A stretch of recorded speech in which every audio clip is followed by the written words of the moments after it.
Negócios e empreendedorismo. PAN. Negócios e empreendedorismo na PAN. Você já observou que muitos profissionais com uma competência técnica muito acima da média, às vezes até extraordinária, não evoluem em suas carreiras? Geralmente isso acontece porque alguma habilidade comportamental não foi desenvolvida ou não foi adequadamente percebida por esse profissional. Na semana passada nós tivemos aqui o professor Reinaldo Polito falando de uma dessas habilidades, a habilidade da comunicação pessoal. Mas nós sabemos que não para por aí. Na verdade, o mundo corporativo, o mundo acadêmico voltado para os negócios, para a administração, batizou isso de soft skills. Quais são as soft skills? Ou o que são, ou o que é soft skill? Soft skill geralmente é uma habilidade comportamental. Talvez aquelas que não se ensinam nas escolas, como visão de futuro, a sua capacidade empática para lidar com seus colaboradores, com seus clientes e até mesmo a comunicação pessoal, a comunicação interpessoal. Então hoje, tema muito importante para expandir e trabalhar um pouquinho esse tema, nós estamos trazendo uma craque da área das soft skills, a Lucidile Antunes, que é coach, é palestrante, pesquisadora, tem uma empresa de consultoria voltada para essa área de gente e gestão, que vai nos falar justamente sobre soft skills. Que bom ter você aqui, Lucidile. Obrigada, é um prazer enorme. Bem-vinda.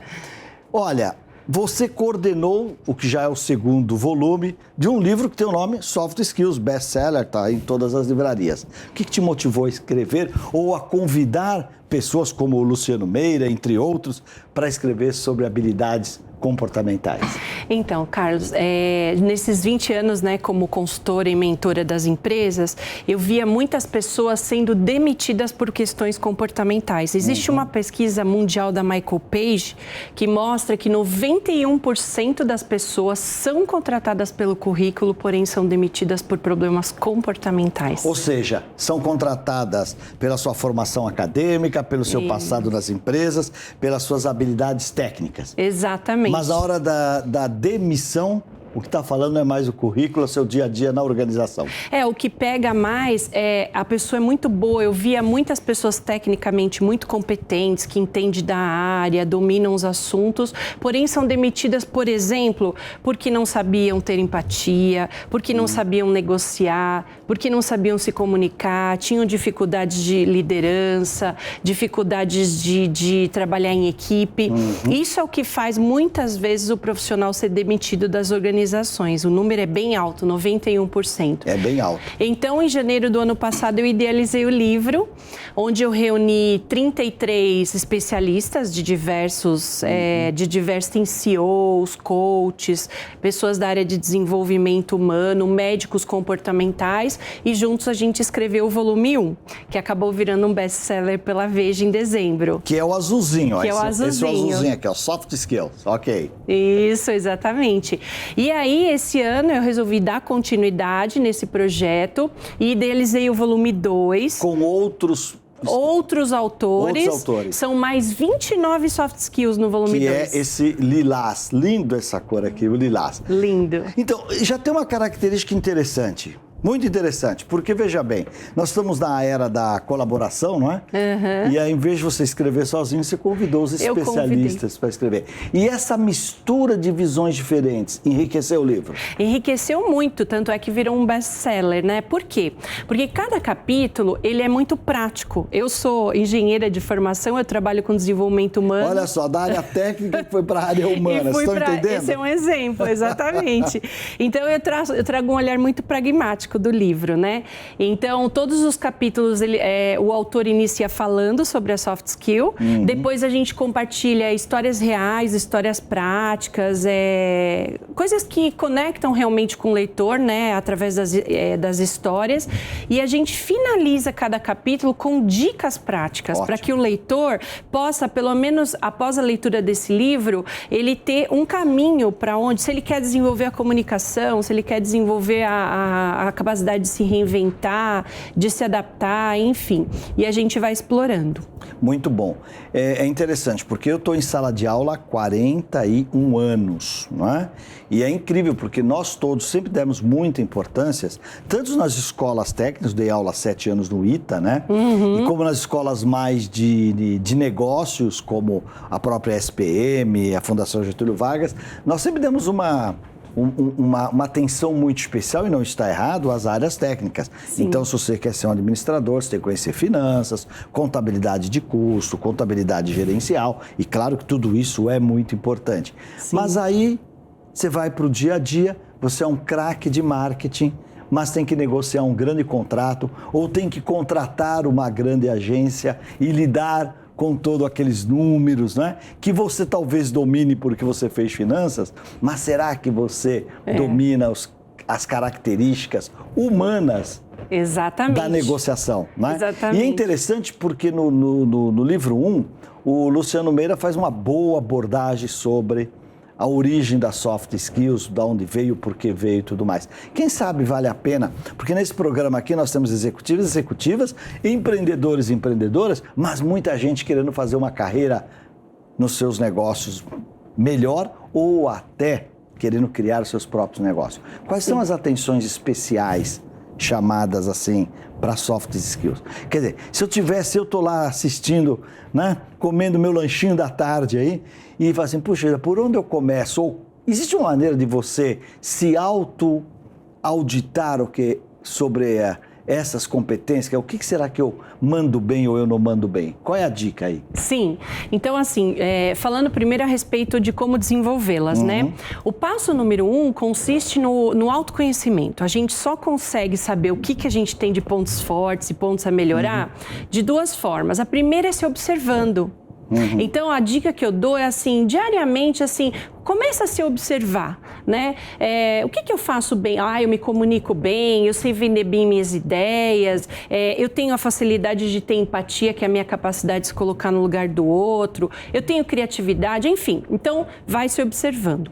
Uma outra dica legal, Carlos, que eu queria dar é perguntar às pessoas, né? A gente tem que perguntar para as pessoas que estão no nosso meio e que não necessariamente só no ambiente profissional. Desde que você tenha mente aberta. Mente aberta, uma escuta ativa, né? Isso. Porque você pegar e perguntar, me diz aí, como é que eu estou indo nisto ou naquilo?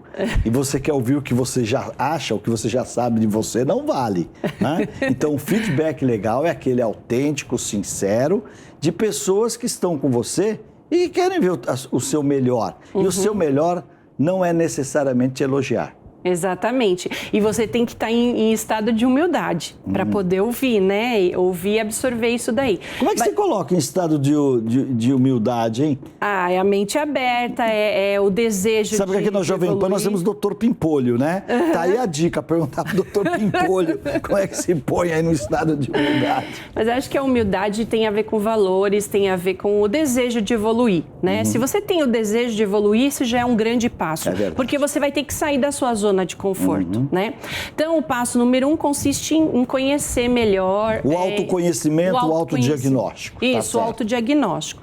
Uma vez conhecido, aí o desenvolvimento das soft skills, ele se dá através de conhecer formas diferentes de agir. Então, por exemplo, nos processos de coaching que eu conduzo nas empresas, eu faço muitos trabalhos de coaching, inclusive de grupos.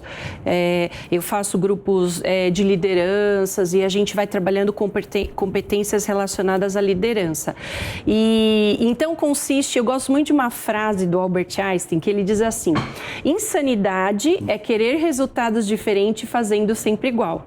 Então, o segredo consiste em você buscar novas formas de fazer, né? Perfeito. Então, por exemplo, vamos supor que você tenha uma comunicação mais agressiva, você identificou isso no seu diagnóstico.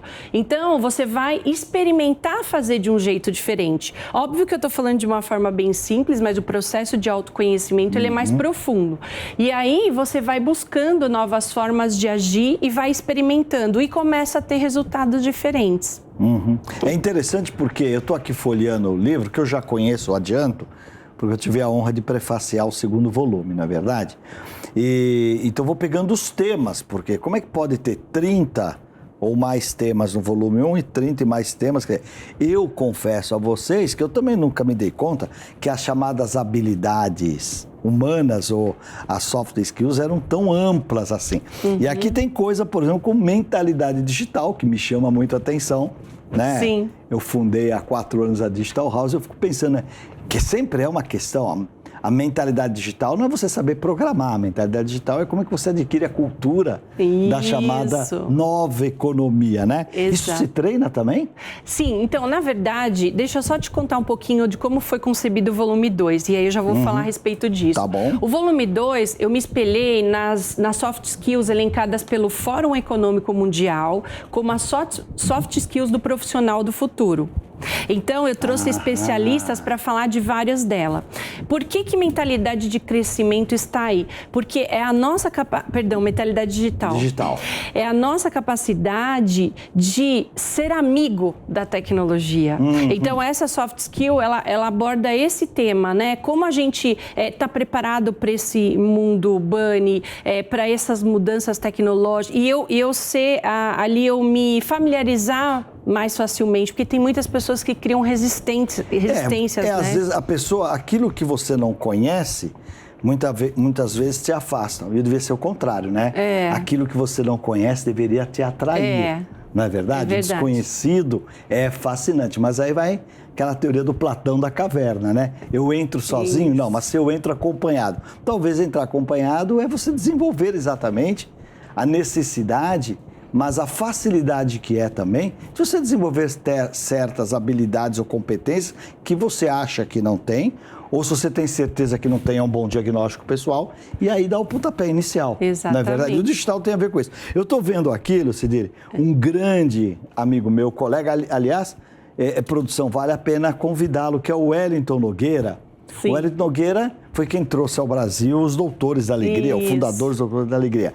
E o capítulo dele é sobre presença. Presença é uma habilidade? Sim, é uma habilidade. Sabe que presença, e isso está faltando muito nos dias de hoje, não só no ambiente profissional, mas também no ambiente pessoal, nas famílias. Então, a presença é a nossa capacidade de estar genuinamente aqui e agora, e não com a cabeça lá, olhando o WhatsApp. Então, ele fala muito gostoso sobre presença. No volume 1 ele também está, e no volume 1 ele fala sobre inteligência lúdica, que ele também traz de toda essa experiência do... Então vamos trazer o Wellington aqui, tem 3 temas, Doutores da Alegria, presença e inteligência lúdica. Inteligência lúdica, que é própria dos palhaços, né?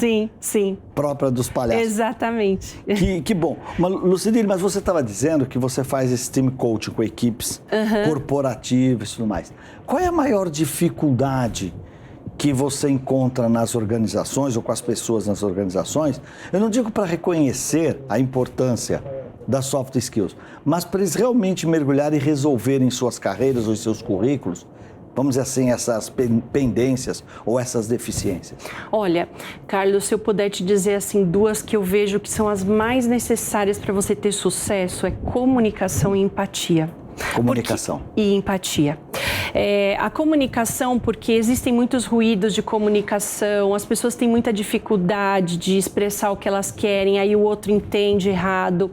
E a empatia, ela vem como um pilar disso, porque a empatia é a nossa capacidade de se colocar no lugar do outro, de entender, né, por exemplo, a necessidade da outra área, do outro departamento, o que eu preciso fazer, como que eu posso me comunicar melhor para a gente construir melhor, e aí vem o trabalho em equipe, aí vem outras, né, coligadas, mas a comunicação é uma das soft skills que eu mais envolvo nas empresas. Nós tivemos um capítulo inteiro aqui com o Reinaldo Polito sobre comunicação, né?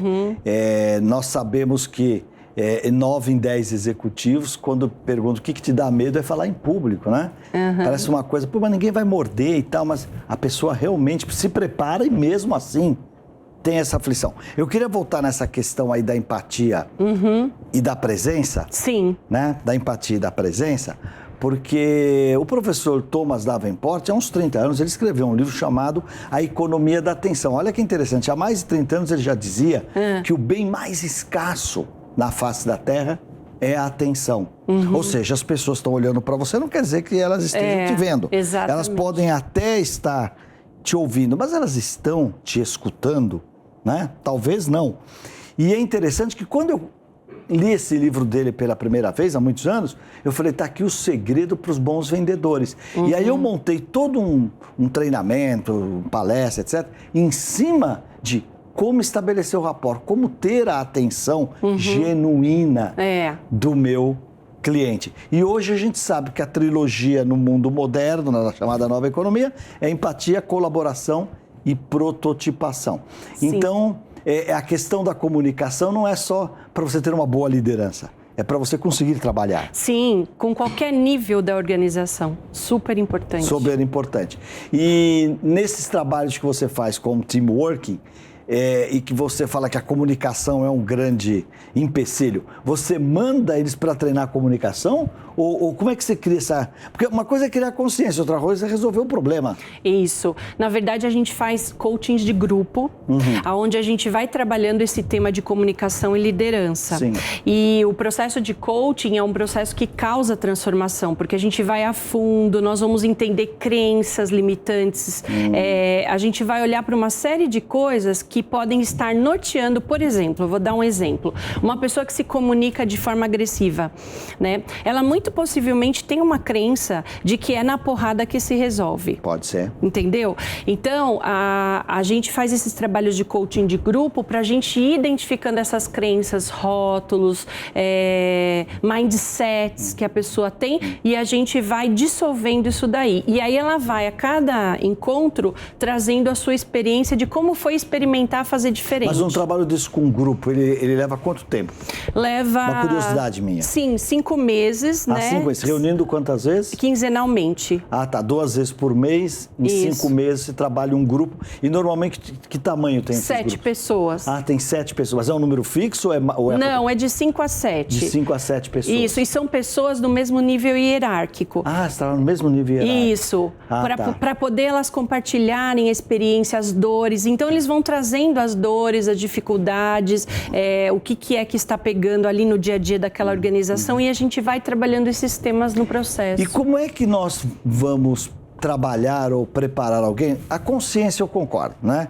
Quando você tem a consciência, muitos dos casos isso te leva à ação. Né? Se você sabe o que quer, o que precisa ter, o que precisa fazer, você acaba desenvolvendo. Minha dúvida é, por exemplo, uma habilidade de aprendizado, ou do chamado lifelong learning, né? O aprendizado para o resto da vida. Quer dizer, você cria essa consciência, mas que ferramentas que nós damos para os profissionais para que ele possa efetivamente entender e usar esse potencial do aprendizado ao longo da vida, que é uma soft skills das mais fundamentais? Então, nesses processos que eu conduzo, mas a pessoa pode também buscar o seu caminho sozinha, né?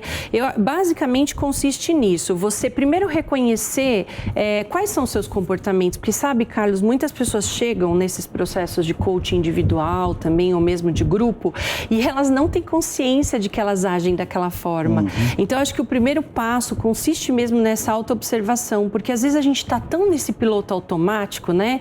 E eu digo que é esse trem-bala da vida, que a gente precisa dar uma freada nesse trem-bala e olhar para si. Então, uma vez que você reconhece essas skills que você precisa se desenvolver e o impacto que elas têm na sua carreira, o que elas estão te trazendo de prós e contras, e aí quando a gente coloca na balança a gente vê que é muito mais contras do que prós, então a pessoa já tem consciência que ela desenvolvendo aquilo, ela vai ter um salto quântico na carreira. Aí o passo 2 consiste, aí a gente usa diversas ferramentas nesse processo para ela ir buscando formas diferentes de agir. E aí ela sai, por isso que os encontros são quinzenais, ela sai com essa tarefa de se experimentar fazer diferente. Durante as próximas 2 semanas. Isso, é como se ela estivesse provando para o mindset dela o seguinte, olha, eu aprendi até aqui nessa jornada da vida até esse ponto, fazer assim. Mas eu vou experimentar fazer o oposto. Vamos ver o que acontece. É o mindset de crescimento que a Carol Dweck fala no livro dela, Mindset. E eu falo disso no meu. E você fala daqui no isso, teu eu trago inclusive citações dela. Então, o meu capítulo no volume 2 é sobre mentalidade de crescimento. Porque, para quem não sabe, um livro bárbaro que eu acho que eu até já recomendei aqui, mas vou recomendar de novo, que é o Mindset, da Carol Dweck, é uma PhD, que foi estudar porque algumas pessoas se desenvolvem mais de coisas, mas desde criança. Por que algumas crianças se desenvolvem mais do que outras? Ela descobriu que existem dois tipos de mindset, de mentalidade. Um que é uma mentalidade fixa, a pessoa sai, eu sou assim, eu nasci assim, essa aqui é a minha limitação. E outros que têm que ela chama de mindset de crescimento, que são aquelas pessoas que se divertem aprendendo. Sabe assim, montou um quebra-cabeça de 100 peças, aí ela quer montar o de 1.000, depois ela quer montar o de 5.000. O desafio não a intimida, muito pelo contrário. A motiva, a faz crescer, a faz se desenvolver. E é um livro também muito interessante e não deixa de ser uma soft skills. Sim, super. Importante. Eu falo, então, no meu capítulo, eu falo justamente isso, Carlos, porque às vezes a gente está programado de uma forma, né? A gente chegou aqui na Terra, viveu um conjunto de experiências, né? E a gente, às vezes, precisa reprogramar isso daí. Então, é muito importante. E dá para reprogramar. E dá para reprogramar, dá para desenvolver. É fácil? Não. Tem que sair da zona de conforto, tem que se colocar em vulnerabilidade. Então, é que tem aquela questão, eu acho que você que está nos assistindo, talvez já tenha passado pelos chamados processos de feedback ou processos de análise 360 graus, que às vezes são dolorosos, principalmente se você não estiver bem assessorado na condução de como são feitos esses processos, né? Mas tem um conceito aí que eu acho que vem lá dos perfis psicográficos do Carl Jung, que você precisa de 2 para conhecer um. Eu preciso que você me diga o que você vê em mim, talvez para eu começar a ver em mim aquilo que eu não vejo até agora em mim. Mas são processos dolorosos. E aí? Nós temos que treinar a liderança para dar esses feedbacks, porque é mais ou menos assim, Lucidele. Você vai dar um feedback para o teu colaborador. Você fala 10 coisas que ele está mandando bem a beça. E tem uma coisa que você fala, olha, eu queria agora que você desenvolvesse, isso aqui não está legal. Ele esquece as 10 e fica só com aquela, pô, meu chefe falou que eu, né? Tem treino para isso, tem habilidades que se desenvolvem para um feedback que realmente leve a pessoa a melhorar? Sim, foi ótima a sua pergunta. Esse é um dos treinamentos que eu mais dou nas organizações, como dar feedbacks construtivos. Olha só. Então, deixa eu dar umas dicas aqui, né? Então, eu inicio sempre meu treinamento falando assim, quem já saiu da sala do chefe sentindo o cocô do cavalo do bandido? Um monte, né? Um monte. Então, assim, essa falta de habilidade do líder em dar esse feedback é algo que é muito danoso, né? Muito tóxico.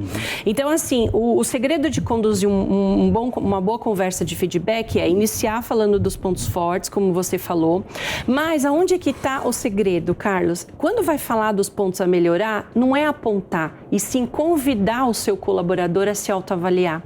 Estudos mostram que quando a gente se autoavalia, a gente tende a achar que a gente está bem pior. Pedir para ele se analisar? Ele Faz se analisar. Comigo aqui. Como é que Isso, você vai? então Faz seria comigo. assim, ó. Olha lá, hein? Não combinamos nada. Vamos lá. Vamos Faz comigo aqui. Vamos fazer um simulado lá. aqui. Você é a minha chefa. Então, olha só, Carlos, eu queria dizer para você que esse semestre você foi muito bem.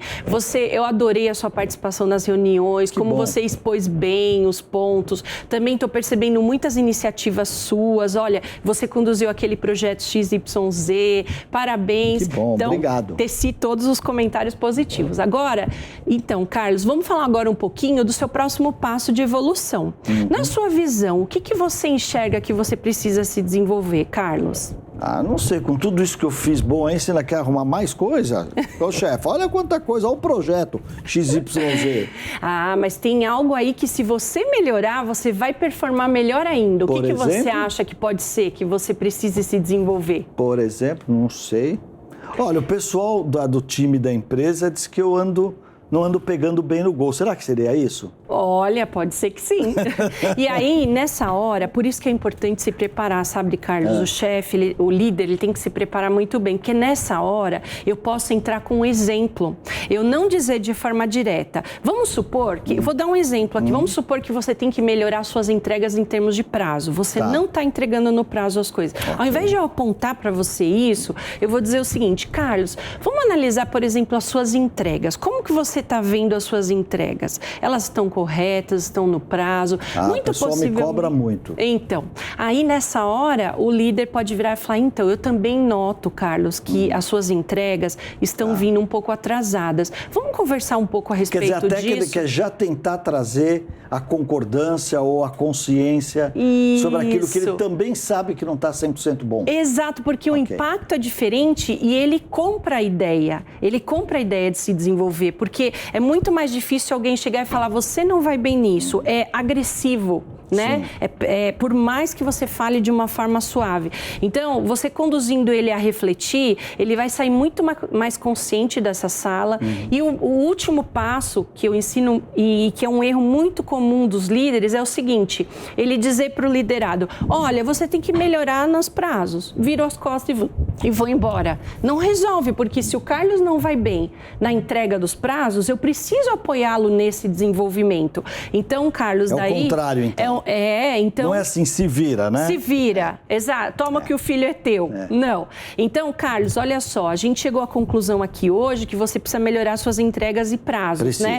O que você acha que eu posso te apoiar? Em que eu posso te apoiar nesse desenvolvimento? Me conta um pouquinho qual que é a sua dor, a sua dificuldade. Não, eu acho que a carga que estão me colocando ainda é grande demais. Talvez diluir um pouquinho mais esses prazos. Porque eu não deixo de cumprir os prazos porque eu não quero, mas às vezes eu não consigo mesmo. Legal. Então vamos fazer o seguinte, na segunda-feira nós vamos sentar, eu vou olhar com você sua agenda, nós vamos ver a sua programação, como que você também está programando, vamos olhar tudo isso e conforme for eu vou então ajustar essa programação para os outros colegas pares seus para que a gente possa dividir. Feito. Antes que a gente encerre, então o 1 já está por aí, muito bom. Eu confesso a vocês, eu li mais de uma vez. E o 2, que é esse aqui, né? Já está à venda. Com outros 30 novos colunistas, vamos colocar assim, ele já está à venda, mas ele tem um lançamento oficial... Dia 25 de novembro, agora, 25 às 20 horas, no canal do YouTube da Literary Books Internacional. Ah, então você pode, pela internet, você pode acessar... E assistir o lançamento. Lucidire, super obrigado. Muito obrigada pela entrevista, adorei o convite. Obrigado pela sua disponibilidade, né? E Negócios e Empreendedorismo da PAN vai ficando por aqui. Nos vemos então no próximo sábado, às 16 horas, aqui na TV Jovem Pan News. Até lá. Negócios e empreendedorismo. PAN.